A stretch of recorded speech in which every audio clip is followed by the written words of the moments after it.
पिछले एपिसोड में हमने देखा कि कैसे पापी आत्माएं खोलती हुई वैतरणी नदी में तड़पती हैं और पुण्य करने वाले उसे नाव से पार कर लेते हैं। लेकिन नदी पार करने के बाद आत्मा का सफर और भी मुश्किल हो जाता है। भूख, प्यास और यमदूतों के कोड़ों की मार सहते हुए पूरे 47 दिनों के लंबे सफर के बाद आत्मा आखिरकार पहुंचती है ब्रह्मांड की सबसे बड़ी अदालत में, यमराज के दरबार में। आज हम जानेंगे कि यमराज का वो असली रूप कैसा है, जिसे देखकर आत्माएं थरथर कांपने लगती हैं।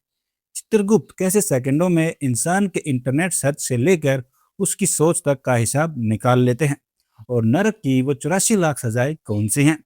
चलिए जानते हैं आज की जनरेशन की सिंपल भाषा में। गरुड़ पुराण में भगवान विष्णु कहते हैं कि यमराज के दो रूप हैं।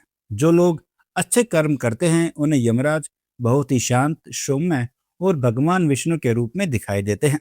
लेकिन जो इंसान अपनी पूरी जिंदगी सिर्फ पाप, धोखा और बेईमानी करता है, उसके सामने यमराज अपना विकराल और भयंकर रूप लेते हैं। उनकी ऊंचाई बादलों को छूती है, उनकी सांसों से गर्म हवाएं निकलती हैं और उनकी एक दहाड़ से पूरी आत्मा कांप उठती है। यमदूत पापी आत्मा को जंजीरों में जकड़कर ठीक यमराज के सामने खड़ा कर देते हैं। यमराज अपनी भारी आवाज में पूछते हैं, इस जीव का हिसाब क्या है? तब एंट्री होती है ब्रह्मांड के सबसे बड़े डेटा मैनेजर भगवान चित्रगुप्त की। गरुड़ पुराण के मुताबिक चित्रगुप्त के पास हर इंसान के कर्मों का रिकॉर्ड होता है। आप अकेले में क्या सोच रहे हैं? आपने किसे धोखा दिया है?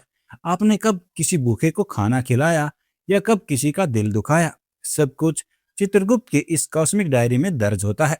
चित्रगुप्त यमराज के सामने पापी इंसान के हर एक छोटे बड़े पाप को पढ़ना शुरू करते हैं।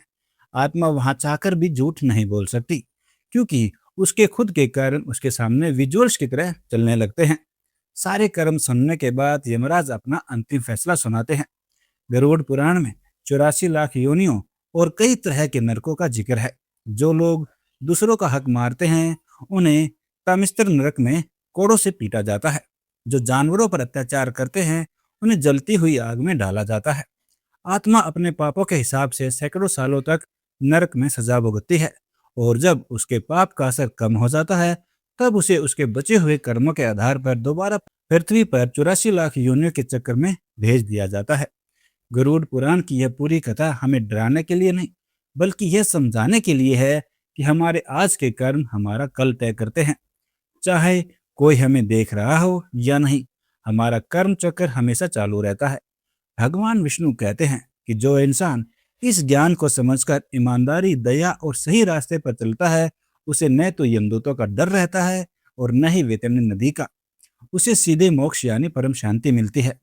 गरुड़ पुराण की यह सीरीज आपको कैसी लगी, कमेंट में जरूर बताएं, और अपने दोस्तों और परिवारों को सही रास्ता दिखाने के लिए इस वीडियो को शेयर करना न भूलें। मिलते हैं अगले एक और बेहतरीन और रहस्यमय सफर पर। तब तक के लिए जय श्री हरि।